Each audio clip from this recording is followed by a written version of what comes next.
ఓం నమః శివాయ. ఓం నమో నారాయణాయ. నరదృష్టి నివారణ కాళభైరవాయ నమో నమః. అక్షర తులాభార నవగ్రహ దేవతాభ్యో నమో నమః. హరి ఓం. మా ఛానల్కి స్వాగతం. చూస్తున్న వీక్షకులకు ప్రేక్షకులకు ప్రియ కాళభైరవ భగవద్బంధులకి స్వాగతం పలుకుతూ మమ్మల్ని ఎంతగానో ఆదరిస్తూ ఉండబడినటువంటి ప్రియ సోదర సోదరీమణులకు సనాతన ధర్మ సంరక్షకులకు సమస్త భగవద్బంధువులకి స్వాగతం పలుకుతూ అందరికన్నా ముందుగా హోలీ పూర్ణిమ శుభాకాంక్షలు. 1-3-2025 నుండి 15-3-2025 వరకు పుట్టినటువంటి వారందరికీ కూడా ముందస్తుగా జన్మదిన శుభాకాంక్షలు. గతంలో వివాహం చేసుకున్న వారికి వివాహ వార్షికోత్సవ శుభాకాంక్షలు. ద్వాదశ రాశుల్లో గ్రహ గమనాల్ని వీక్షింపచేద్దాం. వృషభ రాశిలో దేవగురు బృహస్పతి సంచార స్థితి, మిథున రాశిలో కుజ భగవానుడు సంచార స్థితి, కన్య రాశిలో కేతు భగవానుడు సంచార స్థితి, కుంభరాశిలో ఏడాది తర్వాత రవి మరియు శని భగవానుడు యొక్క సంచార స్థితి, మీనరాశిలో బుధుడు శుక్రుడు రాహు సంచార స్థితితో ద్వాదశ రాశుల్లో గ్రహ గమనాలు ఈ విధంగా ఉన్నాయి. వృశ్చిక రాశి వారికి పాల్గొన మాస పూర్ణిమ కామదహన సందర్భంగా గ్రహదోషం ఎలా తొలగించుకోవాలి, గ్రహయోగం ఎలా కలగాలో ఈ వీడియోలో సవివరంగా సంపూర్ణంగా తెలుసుకుందాం. వృశ్చిక రాశిలో ఏ నక్షత్రాలు వస్తాయి అనగా విశాఖ నక్షత్రంలోని చివరి పదమైన 4వ పాదము, అనురాధ నక్షత్రంలోని 4 పాదాలు, జ్యేష్ఠ నక్షత్రంలో 4 పాదాలు కలిపితే వృశ్చిక రాశి. చాలామందికి పుట్టినటువంటి కాల సమయంలో డేటా ఆఫ్ బర్త్లో లేనటువంటి కారణం వలన పేరు యొక్క మొదటి అక్షరాన్ని అనుసరిస్తూ ఆ రాశిని తెలుసుకునే ప్రయత్నం చేద్దాం. తో, నా, నీ, ను, నే, నో, యా, ఈ, యు అక్షరాల వారందరూ కూడా వృశ్చిక రాశి జాతకులే. వృశ్చిక రాశి యొక్క అధిపతి కుజ భగవానుడు. 30 సంవత్సరముల తర్వాత రవి భగవానుడు అర్ధాష్టమ సంచార స్థితిలో ఉన్న శని భగవానుతో సంచారం చేయడము చాలా ఇబ్బందికరమైన పరిస్థితి అని చెప్పి గమనించాలి. ఎందుకనగా ఈ మాసం ఆఖరిలో శని భగవానుడు మీనరాశిలోకి వెళ్ళిపోతున్నాడు. మరి వారిద్దరు ఇక్కడ మళ్ళీ కలవాలి అంటే 30 సంవత్సరంలో పడుతుంది. కనుక వెళ్తూ వెళ్తూ శని చేత రవి కలిసి ఉండడం వలన అర్ధాష్టమమైనటువంటి సంచారంలో ఉండడం, అనారోగ్యము, దీర్ఘకాలికమైన వ్యాధులు, అప్పులు, పోలీస్ స్టేషన్లు, గొడవలు, ఈతి బాధలు, చెయ్యని నిందకు మీరు ఇబ్బంది పడడం, డబ్బులు ఇస్తే తిరిగి రాకపోవడం, తెచ్చుకున్న చోట ఒత్తిడి పెట్టి మీ స్థిరచరాస్తులు రాయించుకునే పరిస్థితి ఉండడం చాలా ఇబ్బందికరంగా అని చెప్పి భావించగలగాలి. అలాగనే సంతాన స్థానంలో 3 గ్రహాల సంచార స్థితి, బుధుడు శుక్రుడు రాహు సంచార స్థితి, సప్తమంలో దేవగురు బృహస్పతి శత్రు సంతాన స్థితి, అష్టమంలో కుజుడు కుజదోషం. కనుక మీ జన్మ నక్షత్రం రోజున అష్టమి పూర్ణిమ తిథులు ఎందున దూరావాయు జల ప్రయాణాలు పెట్టుకోవద్దు. ముఖ్యమైన పనులు వాయిదా వేసుకోండి. ఇన్ని వేల వీడియోలలో ఈ వీడియో మీరు చూస్తున్నారు అన్నట్లయితే నవగ్రహ దేవతల అక్షర తులాభార మహోత్సవ కార్యక్రమంలో పాల్గొనే సమయం ఆసన్నమైందని చెప్పి మీరు గుర్తుపెట్టుకోగలగాలి. ఈ వీడియో మీ దాకా చేరింది అంటేనే నవగ్రహ దేవతలు మీ స్మరణ, మీ యొక్క అక్షర తులాభార కార్యక్రమం పాల్గొనాలి అనే సమయం ఆసనమైందని చెప్పి గుర్తుపెట్టుకోగలాలి. భగవంతుడు ఎప్పుడూ కూడా స్మరణ, ధ్యానము, ఆసనము, తర్పణము, హోమ కార్యక్రమంలో ఎప్పుడైతే పాల్గొంటామో దోషం తొలగి ఐశ్వర్యానికి సొంతం చేస్తారని చెప్పి గమనించాలి. ఇప్పటికే వృశ్చిక రాశి వారు మానసికంగా శారీరకంగా అలసిపోయారు. కనుక ఈ చిన్న కార్యక్రమంలో పాల్గొనడం వల్ల మంచి ఊరట, మనశ్శాంతి, ప్రశాంత జీవనం, సన్మార్గం, ధనం దుర్వినియోగం కాకుండా సమయాన్ని సద్వినియోగపరుచుకునే సమయం ఆసనమైందని చెప్పి గుర్తుపెట్టుకోగలగాలి. స్వయం వృత్తులు, సేవారంగాలు, వ్యవసాయ సోదరీమణులు, గృహ భవన నిర్మాణ కార్యక్రమం చేసేటువంటి వారు, సాఫ్ట్వేర్ హార్డ్వేర్ ఉద్యోగస్తులు ఎంతో అప్రమత్తత అవసరం అని చెప్పి గుర్తుపెట్టుకోగలగాలి. ఈ మార్చి మాసంలో అలాగనే పాల్గొన మాసంలో ముఖ్యమైనటువంటి తిథుల గురించి క్లుప్తంగా సవివరంగా సంపూర్ణంగా తెలుసుకుందాం. 6వ తారీఖున 3వ నెల 2025వ తారీఖున అక్షయ కాళభైరవాష్టమి.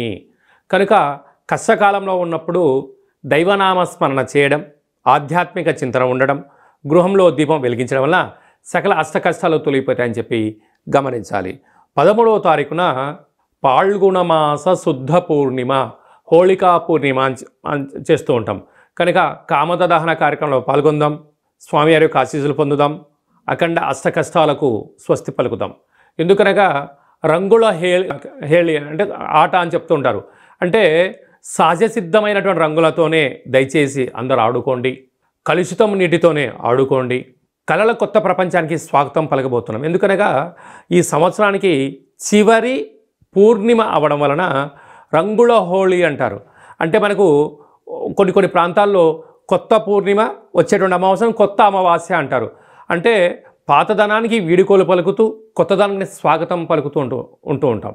అందుకే మనం అందరము కూడా రంగులతో అలంకరించుకొని ఆడుకొని ఈ పాత సంవత్సరంలో అంటే తెలుగు సంవత్సరాల్లో ఈ జ్ఞాపకాలంతనూ కూడా మధుర స్మృతులను గుర్తుపెట్టుకుంటూ పడ్డ అష్టకష్టాలకు స్వస్తి పలుకుతూ అష్టైశ్వర్యానికి రాబోయే కాలంలో స్వాగతం పలకాలని రంగులతో ఆటలాడుకొని మంచి కొత్త సంవత్సరానికి స్వాగతం పలుకుతాం. కనుక ఆడుకునేటువంటి వారందరూ కూడా దయచేసి సహజసిద్ధ రంగులతోనే ఆడుకోండి, కలుషితం లేని జీవనాన్ని పొందండి. ఎందుకనగా చాలా ప్రాంతాల్లో స్కిన్, హెయిర్, కళ్ళు ప్రాబ్లమైన సందర్భాలు కూడా చాలా ఉంటున్నాయి.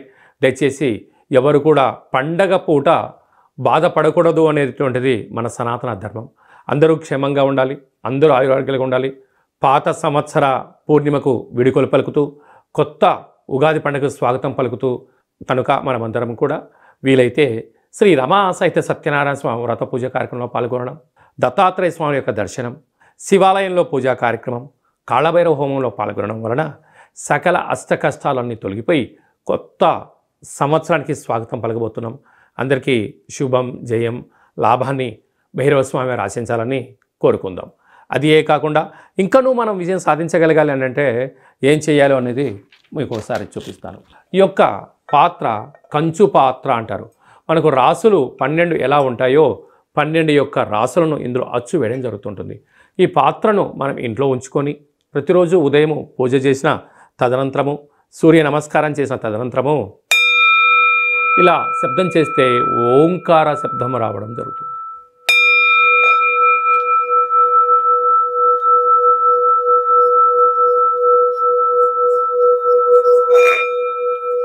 ఈ శబ్ద తరంగాన్ని ఇంట్లో సృష్టించడం వలన, ఓంకార శబ్దం వలన ఇంట్లో ఉండబడినటువంటి జ్యేష్ఠాదేవి అనగా దరిద్ర దేవత బయటికి వెళ్ళడం, లక్ష్మీమాత గృహంలోకి గళ్ళు గళ్ళుమంటూ రావడం జరుగుతుంది. కనుక ఈ కాళభైరవ స్వామికి అక్షయపాత్ర, కాళభైరవ స్వామికి పిరమిడ్లు, డాలరు, కంకణము మీకోసం ప్రత్యేకంగా కాళభైరవ హోమాన్ని చేయించి వీడియో కాల్ ద్వారా చూపించి 27 రకాల వస్తువులతో దిష్టి తీయించడం జరుగుతుందని చెప్పి కూడా గమనించాలి.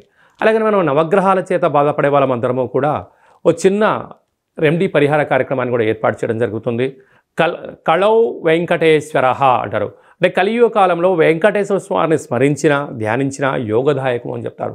కనుక గ్రహదోషాలు, సకల దోషాలు తొలగిపోయి వాటిని నశింపజేసే శక్తి భగవంతుడికి ఉంటుంది.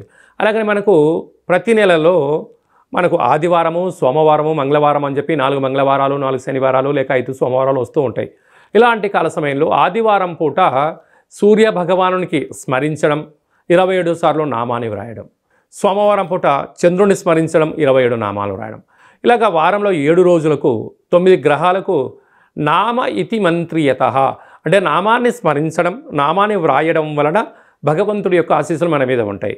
ఈ ఆదివారం రాసినటువంటి పత్రాలను మన యొక్క దేవాలయంలో నవగ్రహ తులాభార, అక్షర తులాభార మహోత్సవ కార్యక్రమాన్ని ఏర్పాటు చేయడం జరిగింది. ఒకవైపు సూర్యభగవాను త్రాసులో కూర్చోబెట్టడం, మరోవైపు మనం రాసిన అక్షర పత్రాలను అందులో ఉంచి తులాభారం చేయడము, ధాన్యంతో తులాభారం చేయించి వీరందరికీ ప్రత్యక్ష ప్రసారాన్ని ఏర్పాటు చేయడం జరుగుతుంటుంది. కనుక కేవలం ఒక 108 నామములతో మనము రాసి మీరు పంపించినట్లయితే, ఈ రాయాలి అనుకుంటున్న వారందరూ కూడా ఈ కింద నెంబర్ సంప్రదించినట్లయితే ఈ రాసే పత్రాలను వాట్సాప్ ద్వారా కానీ కొరియర్ ద్వారా కానీ మీకు అందజేయడం జరుగుతుంది.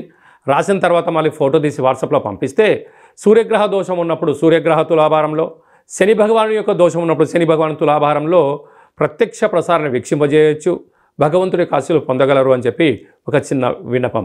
ఎందుకనక ప్రతిరోజు నిత్య నైతిక కార్యక్రమంలో 5 నిమిషాలు భగవంతుడి కోసం కేటాయిద్దాం, గ్రహ దోషాలు తొలగించుకుందాం, ఐశ్వర్యానికి ఆనందానికి స్వాగతం పలుకుదాం అనేటువంటిది చిన్న విన్నపం. అలాగనే మీ వ్యక్తిగత జాతకం తెలుసుకోవాలనుకుంటున్నారా? మీరు పుట్టినటువంటి తేదీ, నెల, సంవత్సరం, సమయం, వ్రాసి మీరు వాట్సాప్లో పంపించగలిగినట్లయితే 100 సంవత్సరాల జాతకాన్ని సవివరంగా సంపూర్ణంగా వ్రాసి పంపించి మీరు పుట్టినప్పుడు గ్రహ గమనాలు ఎలా ఉన్నాయి, ప్రస్తుతం ఎలా ఉంటున్నాయి, రాబోయే కాలంలో ఎలా ఉండబోతున్నాయో సవివరంగా తెలియజేయడం జరుగుతుంటుంది. మన దగ్గర అదే కాకుండా డేటా ఆఫ్ బర్త్లు లేనటువంటి వారికి మీ పేరు యొక్క మొదటి అక్షరాన్ని అనుసరిస్తూ రాశిని తెలియజేస్తూ రాశి యొక్క స్థితిగతులను మీకు తెలియజేస్తూ రమణ శాస్త్రం ద్వారా అనగా కాళ్ళ భైరవ ఉపాసన చేత గవ్వల ద్వారా భూత భవిష్యత్ వర్తమానాన్ని తెలియజేయడం జరుగుతుంది. అలాగే పుట్టినటువంటి పిల్లలకు ఆధ్యాత్మికమైన నామాలు ఎలా పెట్టాలో మీరు ఏమైనా సతమతమవుతుంటే ఆ పుట్టినటువంటి సమయాన్ని రాసి పంపించినట్లయితే ఆధ్యాత్మికమైన నామాలను కూడా మీకు రాసి పంపించడం జరుగుతుంది.